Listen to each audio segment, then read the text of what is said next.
자신만의 내면의 단단함을 키우는 오늘의 서먼 데일리 브리프 시작합니다. 서먼 멤버십 회원분들, 안녕하세요. 혹시 요즘 이런 생각 안 드세요? 왜 이렇게 세상이 나를 가만두지 않지? 하는 그런 느낌이요. 오늘은요, 바로 그 거센 흔들림 속에서도 어떻게 하면 우리가 딱 버티고 설 수 있을지 그 방법에 대해 이야기 나눠볼까 합니다. 자, 그럼 본격적으로 한번 들어가 볼까요? 도대체 뭐가 우리를 이렇게 불안하게 만드는 걸까요? 여러 분야에서 나타나는 도전들을 보면서 그 이유부터 한번 짚어보겠습니다. 서머님이 직접 쓰신 글을 보면요, 이 불안정함이라는 게 정말 다양한 얼굴을 하고 있더라고요. 예를 들어 크리에이터들은요, 이제는 거대 자본이란 말 그대로 쩐의 전쟁을 치러야 하고요. 또 리더의 자리에 있는 분들은 어때요? 조직의 맨 꼭대기에 있다 보니까 정작 중요한 진실은 가장 늦게 듣게 되는 그런 고립감을 느끼기도 하죠. 이건 뭐 비단 오늘날만의 얘기가 아니에요. 역사를 저 멀리 거슬러 올라가 봐도 한 철학자 왕이 무너져가는 제국의 그 엄청난 혼란을 맨몸으로 맞서야 했던 이야기가 있습니다. 그런데요, 이런 외부의 혼돈에 맞설 수 있는 정말 오래되지만 또 아주 강력한 해법이 하나 있습니다. 그게 뭐냐면 바로 우리 마음속에다가 아주 단단한 요새를 하나 짓는 거예요. 그리고 진짜 놀라운 건 뭐냐면 이 요새를 짓는 설계도를 말이죠. 무려 2000년 전 한 로마 황제의 개인적인 일기장에서 발견할 수 있다는 겁니다. 조선일보에 실린 한 컬럼에 따르면요, 이 황제가 바로 마르쿠스 아우렐리우스인데요. 왕위에 딱 올랐을 때 상황이 정말 최악이었어요. 국고는 텅텅 비었고 밖에서는 적들이 끊임없이 쳐들어오고, 근데 심지어 본인은 군대 경험이 단 한 번도 없었다는 거죠. 정말 막막했겠죠? 자, 그런데 여기서 진짜 중요한 포인트가 나옵니다. 일종의 반전이죠. 아우렐리우스는요, 밖의 적들과 싸우는 것보다 더 먼저 한 일이 있었어요. 바로 자기 내면의 요새를 단단하게 만드는 거였죠. 그래, 밖에서 일어나는 일은 내가 어떻게 할 수 없어. 하지만 그 일에 내가 어떻게 반응할지는 온전히 내 선택이야. 바로 이 사실에 모든 걸 집중한 겁니다. 대단하지 않나요? 바로 이 문장이 그의 철학을 아주 명확하게 보여지는 말이에요. 해야 할 일을 하고 벌어질 일은 벌어지게 두라. 보세요. 전쟁에서 이기고 지는 건 자기가 컨트롤할 수 있는 영역이 아니잖아요. 하지만 그 전쟁을 어떤 마음으로 어떤 태도로 마주할지는 그건 100% 자기 자신에게 달려있다는 걸 알았던 거죠.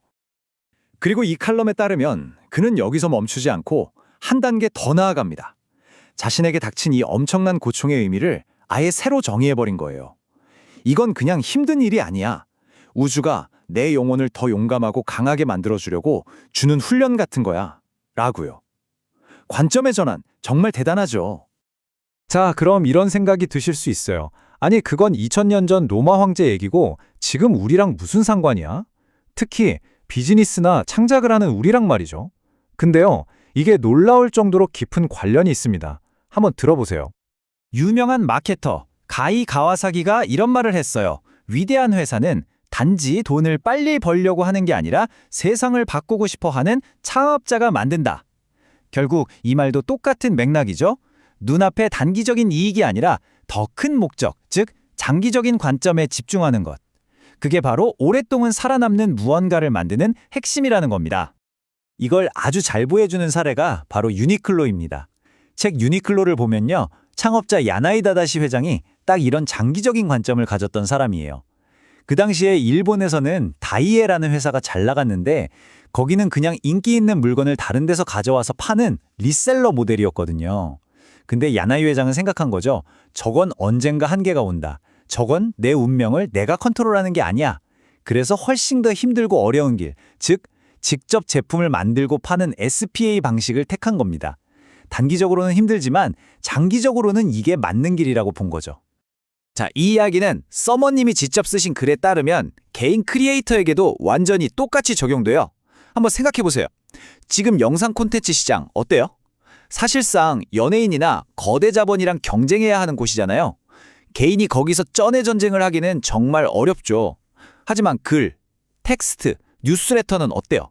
여긴 돈보다 그 사람만이 가진 생각과 경험이 훨씬 더 중요하거든요. 바로 이런 길을 가는 게 단기적인 조회수에 흔들리지 않고 자신만의 독보적인 목소리를 만들면서 내면의 힘을 기르는 방법이라는 겁니다. 그런데 내면의 요새를 짓는다는 게 그냥 다 잘 될 거야 하고 무작정 긍정적으로만 생각하는 걸 의미하는 건 절대 아니에요.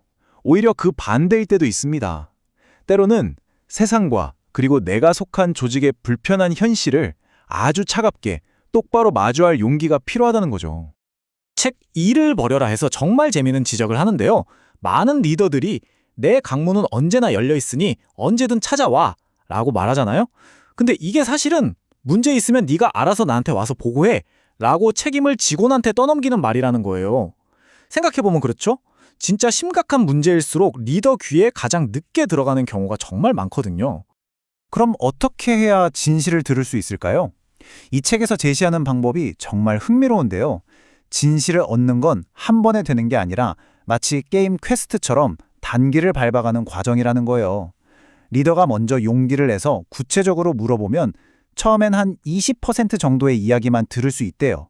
하지만 포기하지 않고 계속 귀를 기울여서 아, 저 사람은 진짜 들을 준비가 된 사람이구나 하는 평판이 쌓이면 50%를, 그리고 마침내 저 사람한테는 진짜 힘든 얘기를 해도 괜찮아 라는 신뢰를 얻었을 때 비로소 80%의 진실을 마주할 수 있게 된다는 거죠.